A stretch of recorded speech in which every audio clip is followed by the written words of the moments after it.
সাহিত্য পত্রিকায়, অনলাইনের পত্রিকায় সাহিত্যের হিতে করেছিল আত্মপ্রকাশ দামার পৃথিবীতে। অনলাইনের পত্রিকায় সাহিত্যের হিতে করেছিল আত্মপ্রকাশ দামার পৃথিবীতে। রোগের ভয়ে সবাই ভীত, বিশ্ব যখন প্রকম্পিত, তখন থেকে অনির্বাণের হৃদয় দীপিকা।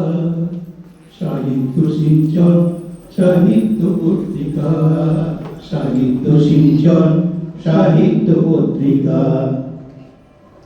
নানান রকম বিপ্লবতা আসি ক্রমাগত, সবাই মিলে আমরা করি তাদের প্রতিহত। তাই তো মোরা একটি দিনও পড়ছি না পিছিয়ে, এক নাগাড়ে বেড়ে শুধু চলছে জেগে গিয়ে।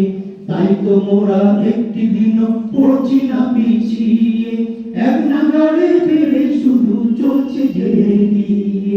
যতই বড় হই খুশিতে পার হবে ঠিক এই মাটিতে, সাহিত্যেরই কল্যাণেতে ছড়াবে লিপিকা। সাহিত্য সিঞ্চন সাহিত্য পত্রিকা, সাহিত্য সিঞ্চন সাহিত্য পত্রিকা।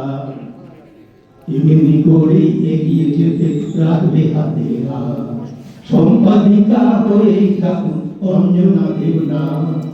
এমনি করে এগিয়ে যেতে রাখবে হাতে হাত, সম্পাদিকা হয়ে থাকুন অঞ্জনা দেবনাথ। মডারেটর অ্যাডমিনেরা থাকে যে সক্রিয়, কর্মকুশলতায় তারা প্রক্রিয়া। মডারেটর অ্যাডমিনেরা থাকে যে সক্রিয়, কর্মকুশলতায় তারা প্রক্রিয়া।